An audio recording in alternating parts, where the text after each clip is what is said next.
Some of the greatest investing minds in the world are telling us that we are going to see a recession in 2020. I mean, in a recent interview, Dalio got asked if we were heading into a global depression. He paused and he cautiously answered yes. The great Charlie Munger got asked as well on his thoughts on the economy over the next year or so. He noted a recession is taking place, but added he does not think this downturn will turn into a depression. Even if they can't agree on how bad the economy will get, it does seem likely that we will see worse times to come. That should get the mind thinking, well, how can I prepare for this? And that's exactly why I'm making this video. We're going to go over 5 recession-proof investments to ensure your portfolio is prepared for what might be to come.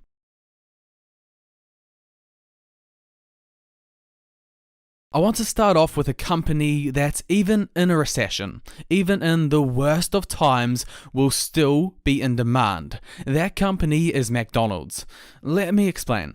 You see, let's just say the economy does turn out as a lot of experts are predicting. People lose their jobs, GDP goes down, and of course the stock market does the same. But people still need food, and even more so, they need cheap food. Whether we like it or not, McDonald's is one of the cheapest and easiest options when it comes to filling our stomachs. They're going to maintain their current customers and get even more customers because the ones previously going to fancy restaurants now can't afford that anymore.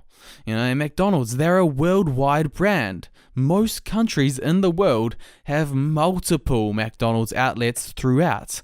You've got USA. They've obviously got the most at 13,000 outlets. Then you've got Japan, 3,600. Canada, 1,400. McDonald's, they're spread throughout South America, North America, Europe, Russia, Australia. As I say, they're a global brand helping spread your risk. And it's selling for a pretty decent price at the moment. You can get a share of McDonald's for $186. For this share, you get a dividend of $5, which gives it a yield of 2.8%.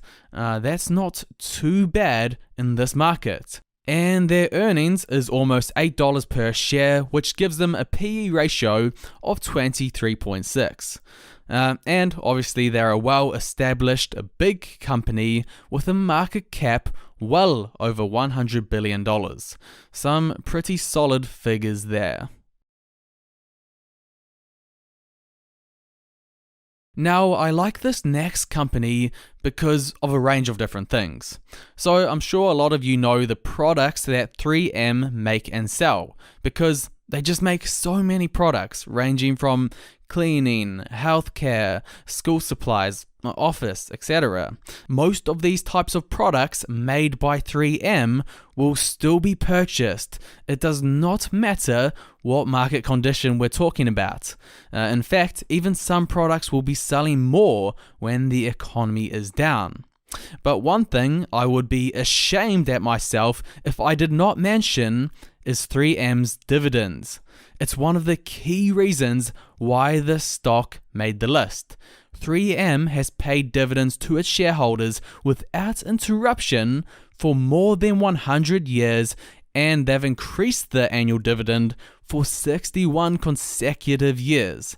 This makes them not only a dividend aristocrat, but also puts them in a rare group of stocks called dividend kings. These group of stocks not only beat the market, but they do this at less risk, less volatility, and arguably the most important, they far outperform stocks in stock market crashes. And the dividend yield is nothing to smirk at. They're currently paying almost $6 of a dividend per share, which gives them a yield of 4%. For a trusty dividend, that's really good. They have taken a bit of a hit during the start of this year. They were selling for $180 per share. They're now down to $146. That's a good thing.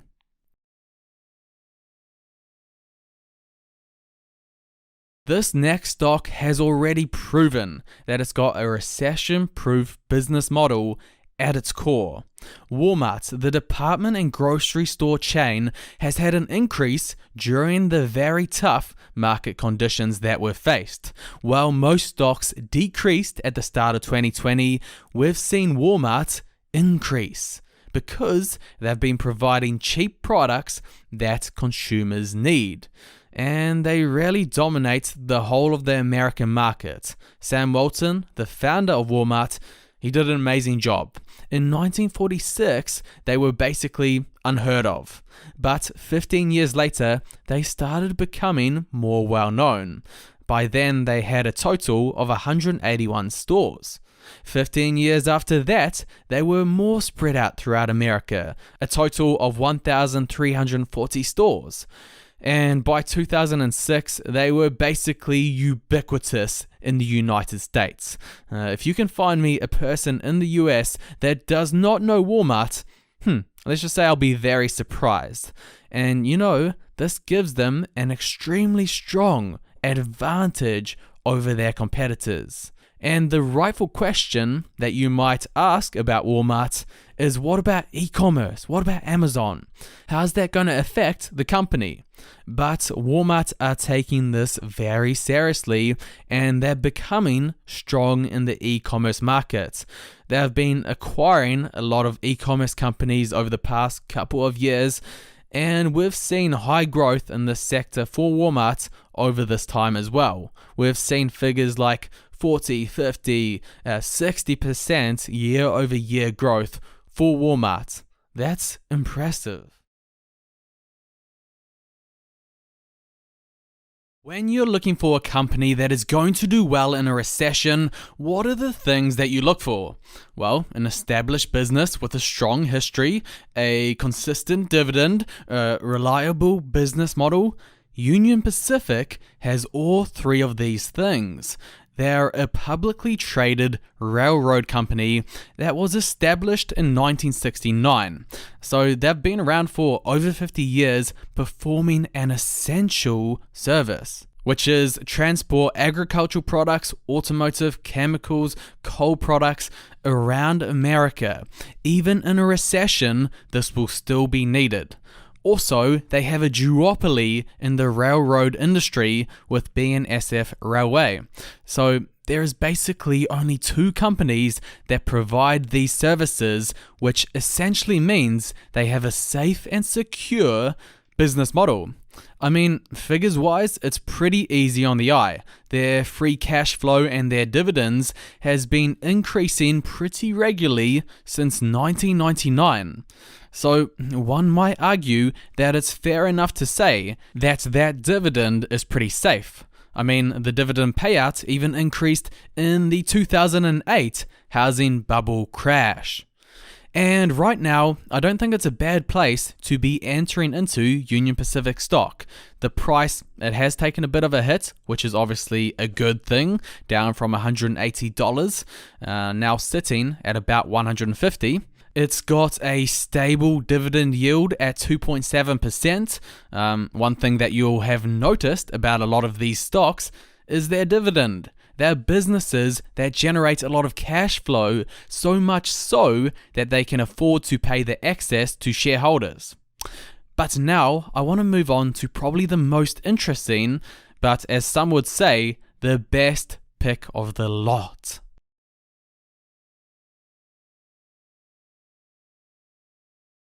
Now, this investment is not a company, rather it's an ETF that owns gold. You can find the ticker symbol of this investment under GLD. So, if I'm honest with you, this may be one of the best investments that you can use to crash-proof your portfolio. You know, if we take a look at what the price of gold did during the last market crash, it actually rose in value. The housing bubble crash lasted from October 2007 to February 2009. And during this time, gold prices went up.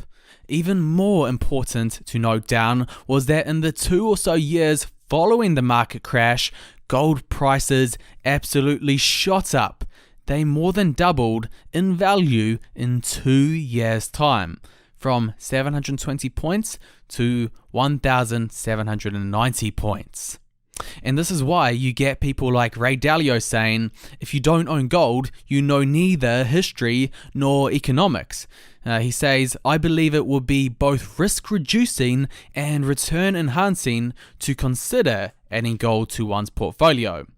The amount he recommends when it comes to the total size of your portfolio is around 5 to 10% in gold. With my own personal portfolio, I lean more towards the 5% range because I like owning businesses, just like Warren Buffett. But looking at the data, it is fair to say that gold is a great hedge to have in case of a recession. And I want to finish off this video with 2 things that most investing YouTubers are not willing to say. The first is that even if you buy most recession-proof stocks, odds are they are still going to go down over the long term in a recession. I mean, it's an extremely rare business that when the economy is down big, that business goes up. But the thing about these recession-proof stocks is that they're going to do better than what most stocks will do in a recession. Yes, they may go down, but not by as much as most stocks will go down. Does that make sense? But I will say gold has a good chance of not going down, however, just like it did in the last recession. So that's something you may want to highly consider. The next thing I need to say is you want to buy recession-proof stocks before the recession actually hits. Do not buy recession-proof stocks once we're in the midst of a recession. It's too late. So right now, we've actually got a great opportunity to make our portfolio more recession-proof and make sure that we are prepared.